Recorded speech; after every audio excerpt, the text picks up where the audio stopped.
เคยสงสัยไหมคะว่าทำไมหลายคนถึงเคยคิดว่าคนพิการเป็นภาระทำไมคนพิการต้องขายหวยด้วยคนพิการขึ้นบันไดยังไงรัฐดูแลอะไรคนพิการบ้าง คนพิการต้องคบกับคนพิการด้วยกัน ทำกรรมอะไรถึงพิการ มีลูกแล้วลูกจะพิการ ชีวิตคนพิการที่ต่างประเท พิ ศ การแล้ว มี จะ ไหม มาเที่ยว พิ ทำ การ ไม แล้วช่วยเหลือตัวเอง พิการแล้ว ได้ ขับ เห รถได้ยังไง พิการแล้วมี เจอ เซ็ก คน ได้ พิ เหรอ การต้องทำยังไง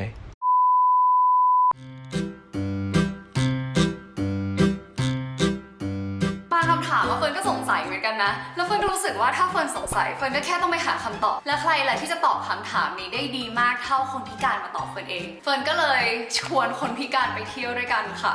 แต่ว่าเขาบอกเฟิร์นว่าเขาไม่ยอมให้เฟิร์นพาเที่ยว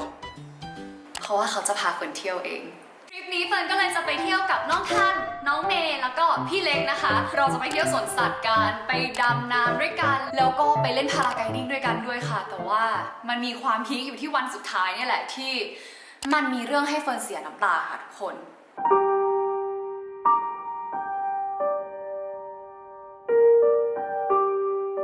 ทริปนี้จะเป็นยังไงแล้วเขาจะตอบคำถามเฟิร์นได้หรือเปล่าไปเจอกันในช่วงใบบันทึกตอนคนพิการพาเที่ยว EP 1ตอนนี้นะเราอยู่กับน้องทันแล้ว พี่มีอะไรจะบอกเว้ยว่าพีคมาก ติดต่อรถตู้ยังไม่ได้จริงจริงคือแบบติดต่อรถตู้ไม่ได้ฉันงงมากหรือว่าเราต้องนั่งแท็กซี่ไปค่ะแต่เราจะนั่งแท็กซี่ไปพัทยาเหรอเอาไงดีวะกำลังตุ้มๆต่อมๆอยู่เพราะว่าแบบโทรไม่ได้โทรแล้วไม่รับเลยอะเรามารับสมาชิกเพิ่มเติมกันนะคะสวัสดีค่ะสวัสดีค่ะสวัสดีค่ะน้องเมย์ขับเองเหรอ ใช่ค่ะ ไหนอะมันขับยังไงอะ เป็นเด็กอะคันเร่งเป่าขึ้นมาแบบนี้เลย อ๋อมันเป็นเบรกกับคันเร่งต่อใช่ไหมแล้วเราก็คือใช้มือบังคับเอาได้เลยใช่ไหมล่ะโอ้ยทุกคนในที่สุดรถตู้มาแล้ว ฉันนึกว่าฉันจะต้องนั่งแท็กซี่ไปพัทยาซะแล้วนะคะแต่ไม่จ้ะรถตู้มาแล้วจ้ะเพราะฉะนั้นไปค่ะทุกคนเราไปเที่ยวพัทยากันเรามาถึงที่แรกแล้วนะคะก็คือสวนสัตว์สวนสัตว์เปิดเขาเขียวเนี่ยก็คือสามารถที่จะแบบคนพิการเข้าฟรีผู้สูงอายุก็เข้าฟรีนะคะเฮ้ยมาแล้วมีอื่นแน่นอน ว้างไม่มีเลยอ่ะแย่มากว้างเล่นอะไรกันหล่ะปะโถ สกิลยกขากลาง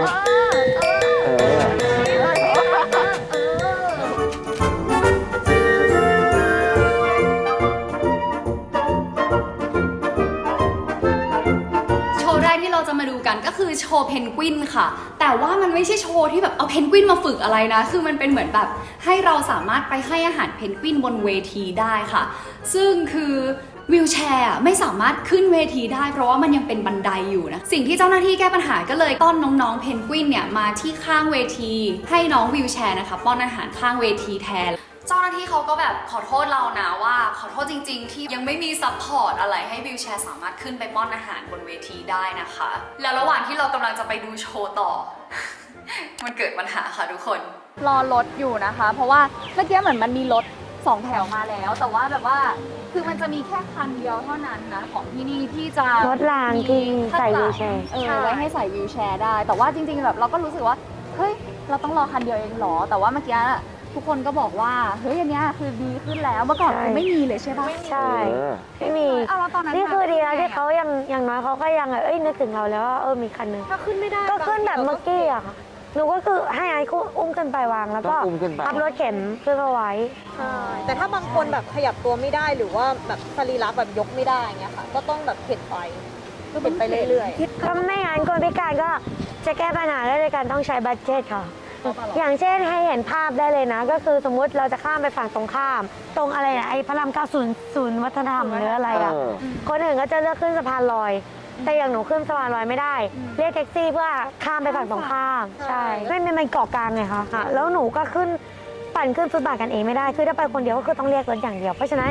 แค่การข้ามฝั่งก็เสียเป็นร้อยได้อย่างหนูสามารถขึ้นบันไดเลื่อนเองได้แต่เขาอ่ะก็ไม่ให้คือถ้าบันไดเลื่อนอ่ะมันจะขึ้นฝั่งที่เป็นฝั่งเดียวกับห้างได้เลย แต่ว่าเขาอาจจะไม่ให้เพราะว่าเนี่ยถ้าเป็นอะไรมาเขาก็ต้องรับผิดชอบเขาก็ต้องรับความเสี่ยงอะไรเงี้ยแล้วเราอ่ะเขาไม่คิดหรอกว่าเราก็ให้เราขึ้นลิฟต์ฝั่งนี้ไปแล้วเราไปข้ามถนนเองอะเสี่ยงกว่าเปล่า เสี่ยง แต่คนพิการอ่ะขึ้นแต่ต้องมีบัตรนะบัตรคนพิการจะนั่ง BTS กับ MRT ฟรีค่ะ ใช่เราต้องไปแลกตั๋ว ใช่ ตรงตู้ที่จำหน่ายอะค่ะ ที่แลกเหรียญเราก็ไปเอายื่นให้เขาแล้วก็บอกเขาว่าเราจะไปสถานีไหน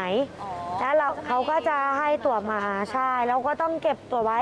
พอเราไปลงเราก็ยื่นตั๋วนั้นให้เจ้าหน้าที่ เราอะแล้วก็รอจนหน้าแห้งแล้วเหมือนกันอะรถก็คือยังไม่มานะคะ A few moments later. หลังจากที่เรารอรถกันอยู่ประมาณแบบสัก 40 กว่านาทีได้ในที่สุดรถก็มาแล้วค่ะ คือต้องบอกก่อนนะว่ารถเนี้ยไม่ใช่รถของสวนสัตว์แต่เป็นเหมือนเอาซอร์สข้างนอกมาทำนะคะ เลยทำให้ทางสวนสัตว์ก็ไม่สามารถกำหนดได้เช่นกันว่าจะมีรถแบบเนี้ยที่ซัพพอร์ตวีลแชร์กี่คัน มันก็เลยมีแค่คันเดียวเนี่ยแหละค่ะทำให้เราต้องใช้เวลารอนานมากเพราะว่ารถก็จะต้องวนรอบสวนสัตว์รอบหนึ่งกว่าที่จะมารับเราแล้วสวนสัตว์ก็คือแบบไม่ใช่เล็กๆเนาะมันก็เลยเป็นปัญหาที่ทำให้เราไปดูโชว์ต่อไปไม่ทันค่ะ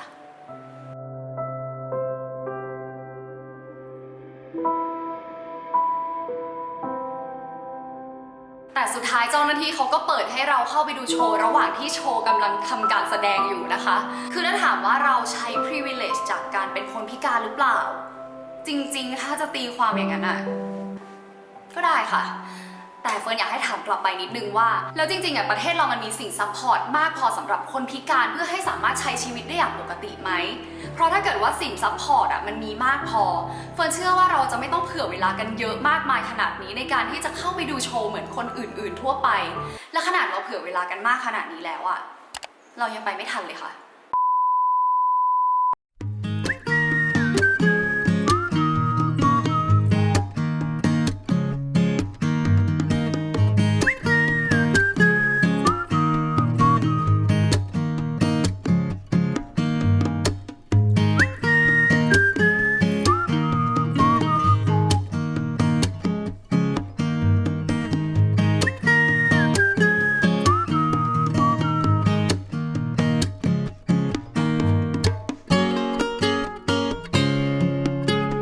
เรากำลังจะไปดูโชว์ต่อไปกันนะคะ แต่ว่า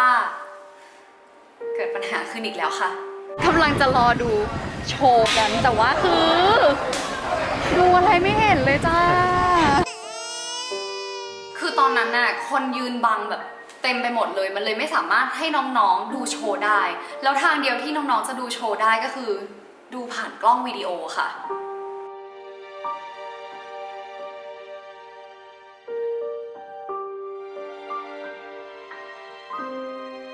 และกว่าที่น้องๆจะได้ดูโชว์เต็มตาจริงๆเนี่ยก็ตอนที่ โชว์จบลงแล้วค่ะ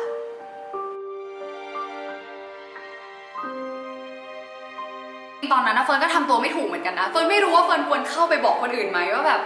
ขอโทษนะคะขอทางให้วิวแชร์หน่อยเราก็ไม่รู้ไงว่าการที่เราทำแบบนั้นมันเป็นการไปเบียดเบียนคนอื่นหรือเปล่าเฟิร์นก็เลยแบบตัดสินใจอยู่นานมากกว่าที่จะเข้าไปบอกคนว่าแบบขอโทษนะคะขอทางที่วิวแชร์หน่อยก็ตอนที่แบบโชว์ใกล้จะจบแล้วคิดในมุมเขาอาจจะไม่เห็นก็ได้ว่ามีวิวแชร์แต่แค่แบบอยากจะบอกทุกคนว่าก็อยากจะให้แบบสังเกตรอบข้างกันให้มากขึ้นอะไรอย่างนี้เนาะฟังมาถึงตรงนี้แล้วคนอาจจะคิดว่าเฮ้ยทำไมใช้ชีวิตร่วมกับคนพิการมันเป็นเรื่องยากจังเลยก็จริงๆต้องบอกว่าไม่ใช่ค่ะคนพิการสามารถที่จะช่วยเหลือตัวเองได้หลายอย่างเลยนะอย่างเช่นคนอาจจะสงสัยว่าแล้วอย่างเงี้ยคนพิการขึ้นลงรถยังไง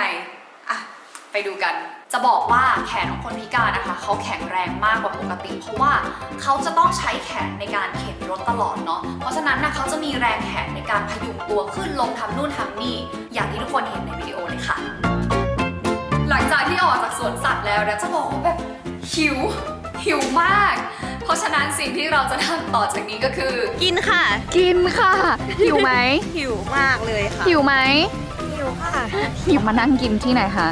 มานั่งกินที่บ้านแซง บอกเลยว่าคนเยอะมาก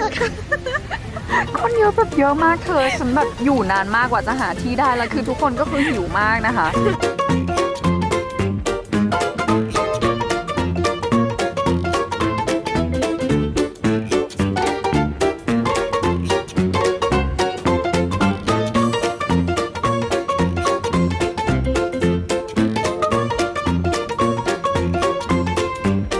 มานั่งคุยทีละคนเลยแล้วกัน ว่าแบบเฮ้ยใครอะไรยังไงเราอยู่กันมาครึ่งวันแล้วเรายังไม่ได้แบบทำความรู้จักกันจริงๆจังๆเลยนะคะน้องทา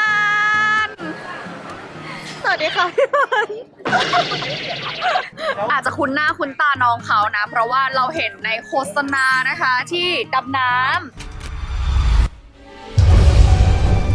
พอเราลงไปใต้น้ำอ่ะมันกลับมองว่าแบบขามันไม่ใช่อวัยวะที่สำคัญที่สุดในชีวิตเราอ่ะถ้าตราบใดที่เรายิ้มสู้ต่อไปอ่ะสิ่งที่มันเป็นไปไม่ได้มันก็จะเป็นไปได้แนะนำตัวสักนิดนึง สวัสดีค่ะทันนะคะจบแล้ว จบแล้ว สั้นมาก เป็นคนพิการทางการเคลื่อนไหวค่ะก็คือสูญเสียขาสองข้างก็ตอนนี้ก็คือใช้วีลแชร์แล้วก็สลับกับการใช้ขาเทียมเดินไปด้วยค่ะคืออันเนี้ยก็ต้องบอกทุกคนก่อนว่าเราอ่ะก็มาเรียนรู้พร้อมกับทุกคนแล้วก็มาเรียนรู้พร้อมกับน้องๆเนาะว่าแบบอันนี้ทำได้ไหมอันนี้เรียกได้ไหมคืออะไรที่พี่ไม่แน่ใจอ่ะพี่จะถาม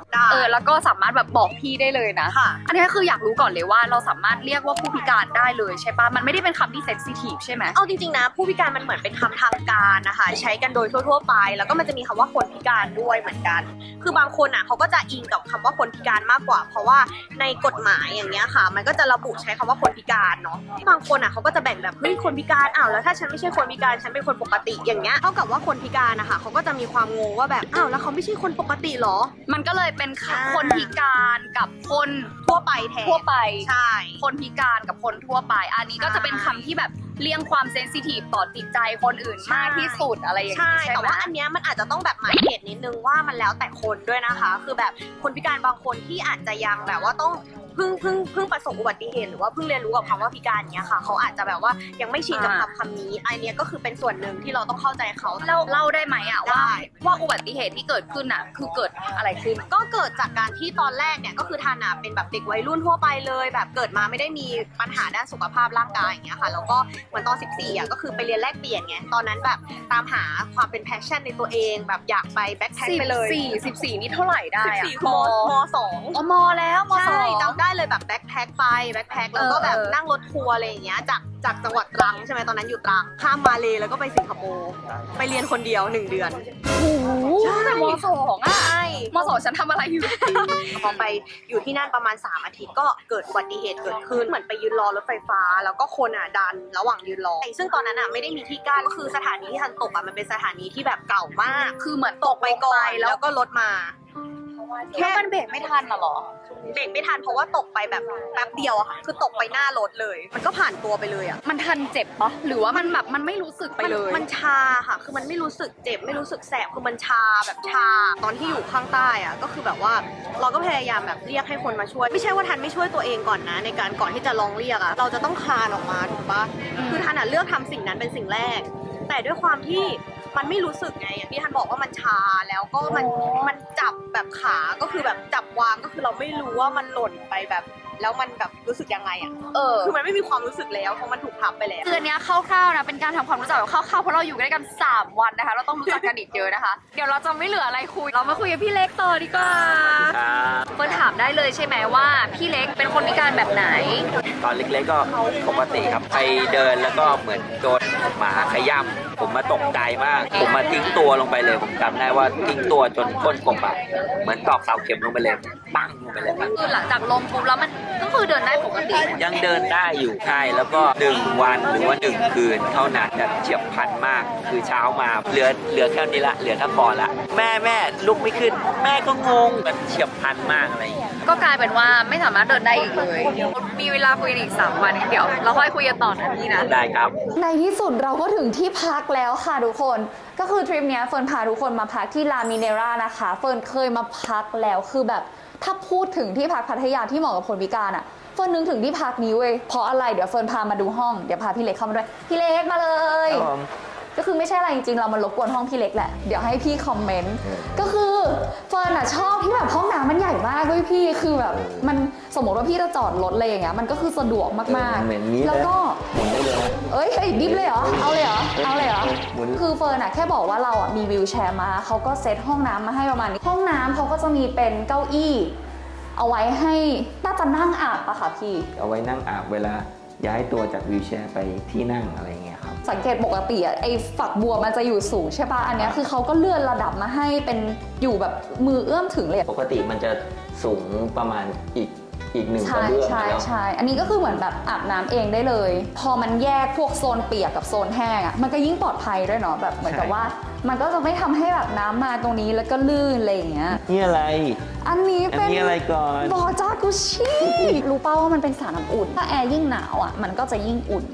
แล้วก็จะบอกว่าแอร์ที่เนี่ยข้อดีมันคือเหมือนแบบเนี่ยมันแยกห้องแต่ละหลังก็คือเป็นแอร์ของตัวเองไม่ใช่แอร์เชื่อมท่อไม่เชื่อมกันสระน้ำอย่างเงี้ยก็คือเป็นระบบโอโซนเป็นระบบที่สะอาดที่สุดแล้วก็บำบัดน้ำได้เร็วที่สุดด้วย เราไปดูว่าสาวๆเขาจะกรี๊ดกับห้องแค่ไหนชอบห้องปะ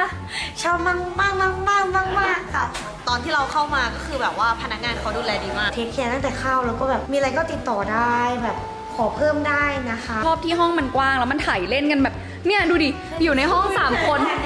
คือถ่ายเล่นกันได้เลยนะอุ้ยโอ้โหเร็วอะ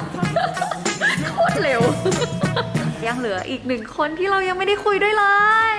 น้องเมย์นะครับ อายุ 25 ค่ะ ก็เป็นนักกีฬาว่ายน้ำทีมชาติไทยค่ะ จะเป็นในระดับอาเซียนกับเอเชียนค่ะ ยังไม่ถึงพาราเป็นนักกีฬาว่ายน้ำคนพิการทีมชาติไทย งั้นถ้าเราขอถามจุดเริ่มต้นว่าแบบแบบอันนี้คือ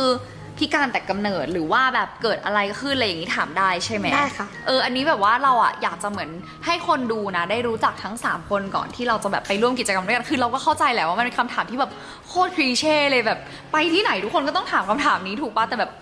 ก็เกริ่นนำสักนิดแล้วกันคือเราก็แบบอยากให้ทุกคนได้รู้จักน้องๆกัน ตอนอายุ 16อะค่ะ ก็คือตอนเรียนม .4 ก็มาเรียนในกรุงเทพแล้วก็กลับไปที่บ้านที่สุพรรณแล้วก็ไปขี่มอเตอร์ไซค์คือนัดกับเพื่อนที่สุพรรณเหมือนขี่ไปแล้วก็ใกล้กับรถพ่วง แล้วก็แบบเหมือนแมลงดูดอะค่ะแล้วก็เลยล้มแล้วก็แบบรถพ่วงทับขาไปใช่แล้วก็มีรถกู้ภัยอะเขามาช่วย มันไม่ทันเจ็บค่ะมันเป็นความรู้สึกที่ชาไปเลย เพราะว่าแบบมันเกินกว่าเจ็บไปแล้วคือเหมือนเส้นประสาทกล้ามเนื้ออะไรทุกอย่างมันแบบมันถูกทับไปด้วยกู้ภัยอยู่แถวนั้นพอดีเขาก็เลยมาช่วยแล้วเขาก็เลยเก็บของให้เขาบอกแม่ค่ะว่าแม่มาหาหนูหน่อยหนูโดนรถทับขาเล็กหมดเลยแม่ก็เงียบเขาก็เลยมาหาที่โรงพยาบาลอำเภอก็คือแบบเราพันเป็นมัมมี่ไปแล้วแต่ว่าเขาก็ร้องไห้เขาก็ร้องหุบโจปอแบบเหมือนแบบว่าขอให้แบบเรารอดแบบให้คุ้มครองอะไรเงี้ยค่ะ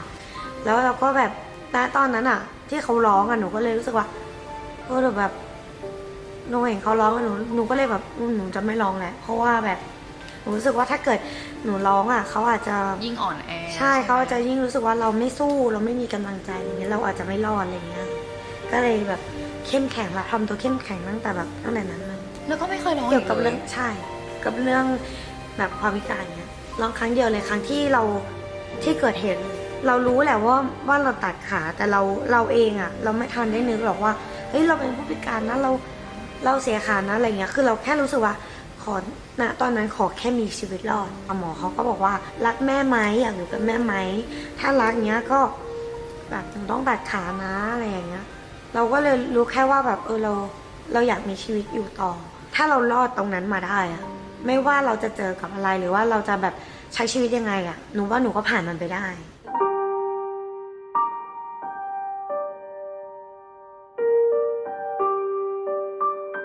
หนูอยู่ลงมา2 เดือนที่ 2ก็คือเหมือนกายภาพเริ่มฝึกนอนตะแคงบ้างเริ่มฝึกการเข้าห้องน้ำแล้วก็เริ่มเล่นเวทด้วยเริ่มแบบออกกำลังกายบ้างเพราะว่าพอเราเสียขาไปอะแขนมันก็จะแทนขาเราพยุงตัวในการย้ายตัวในการแบบยกตัวพุทอัพย้ายจากที่หนึ่งไปที่หนึ่ง จุดเริ่มต้นที่แบบมาเป็นนักว่ายน้ำอ่ะเป็นนักว่ายน้ำนะจ๊ะซึ่งฉันก็มันจะโดนพาไปดำน้ำพรุ่งนี้ค่ะแอบบอกก่อนแล้วยังไงมันเป็นจุดเริ่มต้นแบบอยู่ๆมาว่ายน้ำยังไงอะ คือตอนแรกอ่ะหนูเป็นคนว่ายน้ำไม่เป็นพอไปเทอมหนูก็มาฝึกใส่ขาเทียม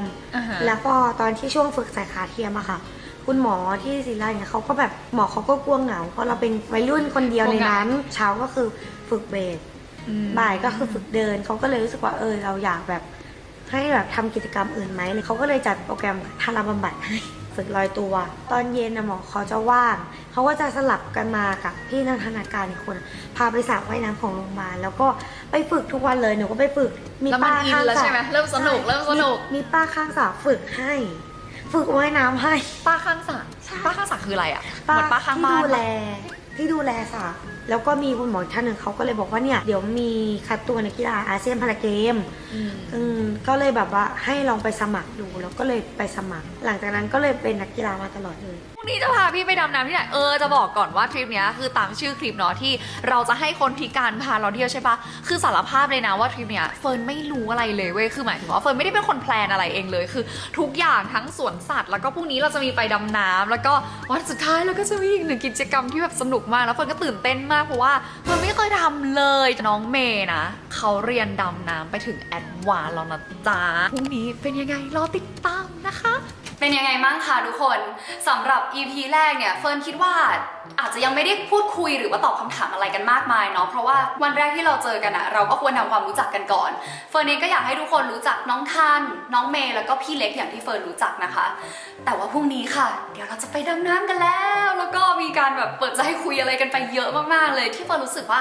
การสนทนากันครั้งเนี้ยมันเปลี่ยนความคิดเฟิร์นไปเลยค่ะแต่ว่าจะเป็นอะไรบ้างก็รอติดตามในใบบันทึกตอนคนพิการพาเที่ยว EP 2 นะคะแล้วเจอกัน